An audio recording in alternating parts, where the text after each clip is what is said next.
Welcome back to another weekly episode. Do follow me on Instagram. My ID is mentioned here in case you want to discuss something that you cannot discuss in the comment section below. And keep your notifications on for further video updates that will come out every week. So today's video is about discussing Trump tariff and how it can impact the markets ahead. So what I'll do is I'll first explain in depth about the Trump tariff that I have understood. There is a lot of information that is still coming out, and I'll give you the both sides of it, that is the positive side and the negative side. And then towards the end, I'll just explain the impact on market and how it all ties up together with respect to what we have been discussing in the last 4 to 8 weeks. So first we'll begin with measuring the Trump tariff. So I'll read out a few things that I've directly taken from the document so that you have a better understanding. These tariffs are introduced as reciprocal tariffs intended to address the trade imbalances by imposing duties that reflect the tariff US faces in other countries. So the baseline tariff that has been applied is 10%. That is on all the products that will be coming or imported in the US with effect April 5th, 2025. With respect to China, they've levied an extra 34% tariff. 20% was already there, so it's 54%. India gets the third lowest tariff in the region, that is in Asia. It is described as a discounted reciprocal tariff compared to India's existing tariffs on some US goods. 20% directly is on European Union, and I think on the UK it is about 10%. Certain essential and strategic items are reportedly exempted from these tariffs. These include pharmaceuticals, semiconductors, copper, lumber, energy products, and bullion. I still have to confirm a couple of these because it's not clear yet. The announcement has sparked concerns about a potential global trade war and its impact on economic growth. See, there have been several trade wars in the history of stock market. Just go to Google and see what happened. I think one was in 1931, 32. Before that as well, somewhere in between 1960s. So there has been a lot of tariff wars that has happened in the world, and the impact generally has not been that good. That is for a limited period of time. I'll come to all of that towards the end. Now, in order to understand what tariffs mean for stock market, you'll first have to understand the positives and negatives of the tariffs. And that is what I'll be covering in the next few slides. I've broadly identified 5 positive points and 5 negative points, and then I'll take that discussion forward and link it with the stock market. Again, I'll be reading few things because this is something I've read from a lot of research reports. It's important to understand that the economic impact of tariffs are complex and widely debated. You have to acknowledge this. See, the thing is, when you're opening a television or reading an article, everything is painted in red. But to be very honest, I don't think a lot of people, even qualified people, understand what the impact of tariff will be and how it is going to play out. Right now, you're only hearing things that are super negative for the market, primarily driven by what the Dow Jones and S&P 500 is doing. Supposedly, the tariffs were announced and S&P 500 and Dow Jones went up. It would have been perceived as really positive for the US. So understand here, a lot of short-term things that you're reading about tariff is linked with the performance of S&P 500, Dow Jones, and a lot of global markets in the world. So the first point is about protection of domestic industries. Now, US has introduced tariffs because they want to shield some domestic industries from foreign competition. They want their industries to remain competitive as well. That is why they are protecting their domestic industries so that they can get into manufacturing, which will in turn boost the economy of US. Reduction of trade deficits. See, whenever a lot of products are coming into the US at cheaper rates, the domestic industries don't survive. Plus, it creates a trade deficit. Why it creates a trade deficit? Because when the US products are going out, they're being imposed with hefty tariffs. Whereas when products are coming in, the tariffs were not there that much. That is why the deficit increases. Increased domestic production. Again, this is to push companies to move production back to the US. As of now, what is happening is that the companies within the US have opened up their factories in Mexico, Argentina, Vietnam, places where they can get cheap labor. And then they bring those products in the US. So the companies who are already producing in the US cannot compete with the companies who are in the US but bringing their products from countries that have cheaper labor. The fourth point is leverage in trade negotiations. Now, I hope this is one of the important points here, because that would mean that every country would negotiate and over a period of few months, these things would settle down. So the justification for tariff often revolves around protecting domestic industries, addressing trade imbalances, and safeguarding national security. So tariffs can be used as a bargaining chip in trade negotiation. What does it mean? It means that President Trump today is levying tariff on a lot of countries to bring them back to the negotiation table. So today he's imposing 54% tariff on China. Let's say they negotiate and they both bring their tariffs down to 38, 37%. That is how negotiations happen. And I hope this is why the tariffs are being imposed, because eventually then the markets will settle down. increased government revenue. Again, why they are doing this? First, they're correcting the trade imbalance, which would mean that the fiscal deficit overall on the US government is going to come down. It's going to be super positive for them. That is, if they can survive, or if the world can survive currently what is happening. I'll come to all of this towards the end. Correction of unfair trade practices. You have to understand that President Trump ran his campaign on back of immigration, on back of countries taking advantage of US in terms of bringing in a lot of products at a cheaper tariff, and the local US companies were suffering. The one thing that you need to understand about President Trump, apart from what media says, that whatever he says during his election campaign, whether it was in 2015, 16, or even today, he kind of implements that. And that is the reason I think a lot of people are getting nervous, because now they are finally seeing these plans being rolled out.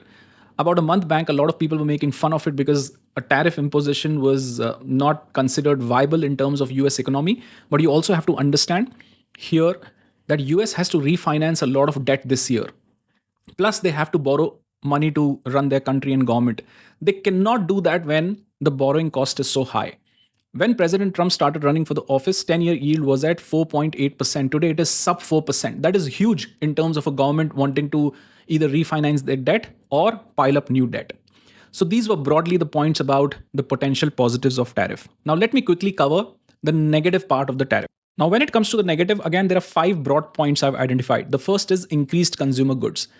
See, what happens is whenever the tariffs are raised and there is a global trade war, the price of imported goods rise. Now, what companies do is that they pass on that price to the consumer, which means inflation will be back.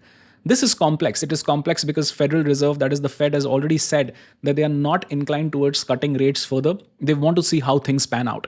And in the US, unlike India, the government and the central bank is not working together. So that is again one of the reasons why markets are worried, because that is the tariffs are eventually going to raise inflation in the US. The second is trade wars and the retaliation that happens with it. Just because US is imposing tariff, and I think their trade secretary is calling out a lot of countries and saying, you better not retaliate, that is not how real world works. Every leader has to answer back to their own people. A leader cannot appear weak. And that is the reason why this tariff news will not die down so soon. Just yesterday, President Trump has come out with tariffs. I'm pretty sure that today or tomorrow, a lot of countries over the weekend will retaliate and impose further tariffs on the US. And that is one of the reasons you're reading and listening so much about a pending recession that would be coming out in the US. And then you see that Mr. Warren Buffett is sitting on mountains of cash, and those kind of data points also keep coming out. So this is a vicious cycle. It's a vicious cycle, and that is why tariffs have such a devastating impact on economy and on stock markets. That is if tariffs will stay here for a long period of time. Damage to international relations. In the last video itself, I had dedicated a section about why a bipolar or a tripolar, if it's a word, kind of world is emerging, where every country will have trade relationship with either 2, 3, 4 partners. That is the kind of global scenario that is going to play out for the next 3, 4 years at least. And this does weaken global economy as such. This particular point, I'll speak about it towards the end. The fourth point is about disruption of supply chains. See, global supply chains, whether it is the ease with which products are moving in and out from various regions and everything, this starts to get impacted due to tariffs. And then new kind of supply chains have to be created. This actually slows down the progress of the world. That is why tariffs are such a big negative. Harm to US business. There are many businesses, especially the small mid businesses in the US, that rely on cheaper imported material and components. When the tariff goes up, these businesses are severely hit. And many of these small businesses in the US are the businesses that employ a lot of people. So this is a chain reaction. This is a chain reaction, if not controlled, is going to spiral into something that will be very difficult to manage. Market instability. Towards the end, the uncertainty surrounding the tariff will always have a negative impact on financial markets like you're seeing. See, in this particular scenario, I will tell you that if the US is going to fall 10-15% more, but in a gradual manner, I think most of the markets will absorb it. But there is no way if the US falls 10, 15, 20% in the next couple of months that majority of markets are going to survive this. Because US is the mother of all stock markets. If uncertainty comes to the US stock market, it is going to eventually spread to all stock markets in the world. Some markets may not fall today, may not fall tomorrow, but over the fortnight, those markets will also fall. Now, the next slide that I'll cover is whether India truly has an opportunity here in the next decade. Why do I say next decade? Because if you look at the presidency of President Trump and his vice president seems to be equally popular as a leader. And at the opposite end, in the Democratic Party, I don't see a leader yet. Although 4 years is a long time and some leader can emerge, but I feel the Republicans are going to control the White House for the next 12 years at least. 4 years of President Trump. And I think if Vice President JD Vance gets elected in 2027 or 28, I think he's going to remain president for the next 8 years, which is in total 12 years. So, is there a genuine opportunity for India in the next decade? Because it seems as though the current Indian government and the US government share a relatively better relationship. So, there are two slides here. Under each point, there is a definition and then an example, just for you to understand the tariffs better. The first point is competitiveness in third markets. When the US imposes tariffs on goods from countries that compete with India in other global markets, it can make Indian products relatively more competitive. Now, what is an example of this? For example, if the US tariffs significantly increase the price of goods from China, Vietnam, or any other country, countries that compete with India in sectors like textile or electronics in Europe or other regions, Indian exporters might gain an advantage in those third market due to relatively lower prices. If you look at the Asian region, India has the third lowest tariff that the US has imposed. India is, I think, at 25, 26%. 24%, I think, is South Korea. 23% is Japan. And then if you look at Vietnam, it's, I think, 37%. China is 54%. And some other countries in between are 35, 37, 38%. So that is why I said that this Indian government, I think, has a better relationship with the US government. And probably that is why we have not been hit with massive tariffs like other countries. Attracting investment and manufacturing. This is again linked to Made in India. If the tariff make it less attractive for companies to manufacture in certain countries due to higher cost of exporting to the US, then some of these companies might consider shifting their production to countries with lower tariff burdens, something like India. Again, what is an example? India, with its large consumption market, relatively cheaper skilled force, is improving the ease of doing business. I'll come to this point in a bit. Could become a more attractive destination for FDI. The major caveat here is ease of doing business. I just don't buy this currently from the government. When the government is saying they are cutting down a lot of red tape, a lot of bureaucracy, I highly doubt it. If you own a business in this country, you would understand what I'm saying. There are some things that the government is doing right, but there are some things where the government has to improve a lot, and quite frankly, it does not take 5 years to do that. You got to be serious. In my opinion, this tariff is giving India a massive opportunity for the next 10 years. But the problem is our red tape. That is the difficulty of actually doing business in India. This is just the reality. I know some of you might not like listening to this, but it is how it is. Opportunity to fill supply chain gaps. See, whenever tariffs are imposed, it actually disrupts a lot of existing global supply chain. For example, a US buyer looks for alternative sources for goods previously imported from tariff affected countries. India can step in to fill this gap. Again, I don't know how prepared we are. The example is sectors where India has a strong manufacturing base, such as textiles or some other goods, could see increased demand from US importers seeking to diversify their supply chain. Again, I haven't researched on this topic. This seems to be an opportunity, but I don't think India currently is ready on a scale to compete with a lot of countries like China and Vietnam. Enhanced bilateral trade negotiation. See, this is where I feel India has a tremendous advantage. See, what happens is when the tariff is imposed, the relationship between those countries starts to get affected. You're clearly seeing this between US and China, US and a lot of countries in the European Union. Now, this is where government of India can leverage the relationship of Prime Minister of India and President of the United States to cut something out for India. And then, of course, Indian government has to do the work at the back end. More importantly, they have to work on this ease of doing business. They have to attract FPIs. It just does not help when you see statements like India does not need a lot of FPI money. That is just not true. The more, the better. We are currently an emerging economy. We have a young workforce.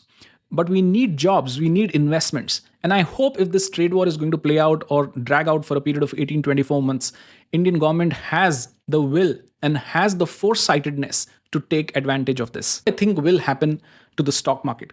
Again, my messaging would be consistent here. Just because the US market is down 5-6% for the week, Nifty is down 2 or 3% or 2.5%, it does not mean I think that a super bearish phase is starting in the market. Over the last 4 or 6 weeks, my messaging has been very clear. Stay away from the small, mid, micro cap space because the money is scarce and money is not going to return back to that particular space. Banks finance metals. I will still say metals despite the 4% drop yesterday. That is today on Friday. You'll be watching this tomorrow.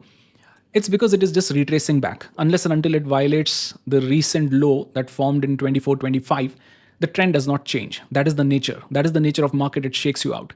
But apart from these 2-3 major sectors, if you recollect the last 5 minutes of my last week's video, where I'd mentioned that the breadth data is so concerning.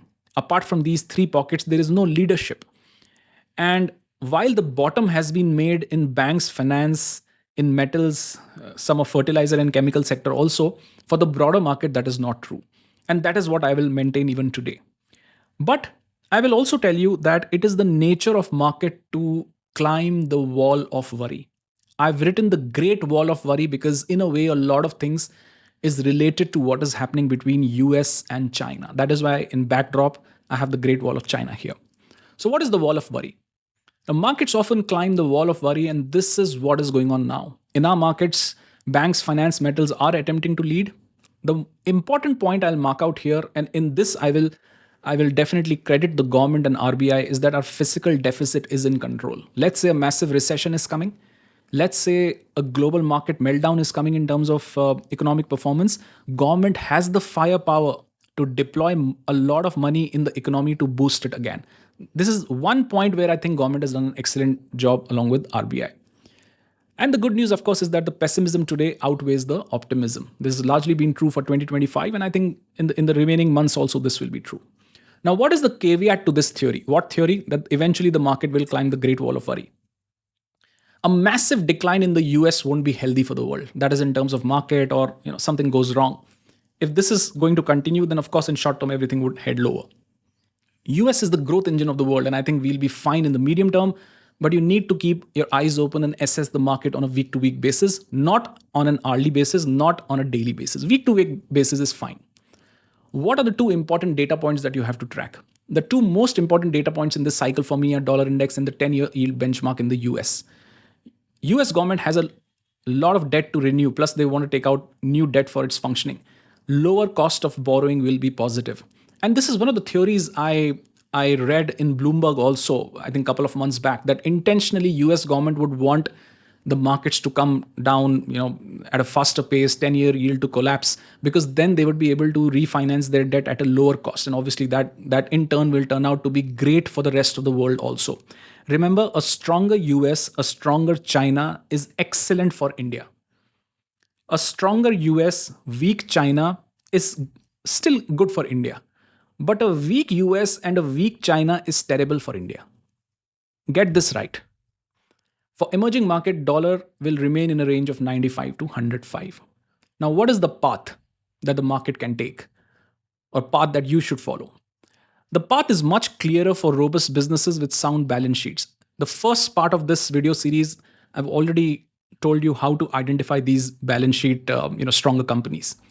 Majority of such companies will fall under the mid to large cap bracket. That is where your focus has to be. The small mid micro cap space will continue to struggle because money is scarce in the system, that is globally, and overall your return expectation also has to be lower.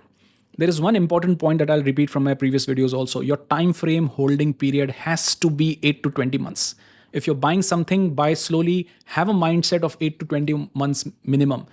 If you are operating to get profit next week or in the next 15 days, you quite may as well donate that money. At least you will feel good about that. Because short-term traders and short-term players are going to be butchered in this market. One day positive, one day negative. That is what is going to happen in this era.